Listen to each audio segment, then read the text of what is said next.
ഇടുക്കി മൂന്നാറിൽ double decker ബസ്സിലിരുന്ന് സഞ്ചാരിയുടെ സാഹസിക യാത്ര. ബസിന്റെ മുകൾ നിലയിലാണ് വിൻഡോയിലൂടെ ശരീരം പാതി പുറത്തിട്ടായിരുന്നു അഭ്യാസ പ്രകടനം.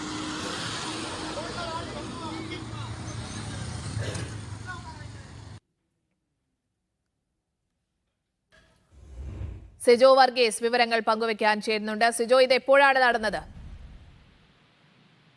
നേഹ, ഈ ദൃശ്യങ്ങൾ സമൂഹ മാധ്യമങ്ങളിൽ പ്രചരിച്ചതോടെയാണ് ഈ വിവരം പുറത്തറിയുന്നത്. ഇന്ന് ഉച്ചയ്ക്ക് ശേഷം നടന്ന സർവീസിലാണ് ഇത്തരത്തിൽ യുവാവ് സാഹസിക പ്രകടനം നടത്തിയതെന്നാണ് നമുക്ക് ലഭ്യമാകുന്ന വിവരം. അതായത് KSRTC royal view double decker bus ചില്ല് തകർന്നതിനെ തുടർന്ന് അറ്റകുറ്റപ്പണികൾക്കായി മൂന്നാർ ഡിപ്പോയിലായിരുന്നു. അതിനുശേഷം അത് അറ്റകുറ്റപ്പണികൾ പൂർത്തിയാക്കി സർവീസ് ഇന്ന് പുനരാരംഭിക്കുകയും ചെയ്തിരുന്നു. അതിനുശേഷം നടത്തിയ സർവീസിലാണ് ഇത്തരത്തിൽ യുവാവ് ഇരിക്കുന്ന ദൃശ്യങ്ങൾ പുറത്തു വന്നിരിക്കുന്നത്. വളരെ അപകടകരമായ രീതിയിൽ ഈ ബസ് തന്നെ രണ്ട് ഇതിലാണ് ഉള്ളത്. അതായത് മുകൾ നില പൂർണ്ണമായും ചില്ലിൽ കവർ ചെയ്തിട്ടുള്ള ഒരു ഭാഗമാണ്. അതിൽ തന്നെയാണ് ജനലിലെ സൈഡിൽ ഇരുന്ന് യാത്ര ചെയ്യുന്ന ദൃശ്യങ്ങൾ പുറത്തു വന്നിരിക്കുന്നത്. അതായത് ആ വളവ് തിരിയുമ്പോൾ ആ ഭാഗത്താണ് ആ യുവാവ് ഇരിക്കുന്നത് കാണാൻ സാധിക്കും. ഏറെ അപകടകരമായ രീതിയിലാണ് ഇത്തരത്തിൽ യാത്ര ചെയ്യുന്നത്. എന്തായാലും ഇതുമായി ബന്ധപ്പെട്ട് ഈ ദൃശ്യങ്ങളുടെ അടിസ്ഥാനത്തിൽ ഇപ്പോൾ മോട്ടോർ വാഹന വകുപ്പും KSRTCയും സമാനമായി തന്നെ അന്വേഷണം ആരംഭിച്ചിട്ടുണ്ട്.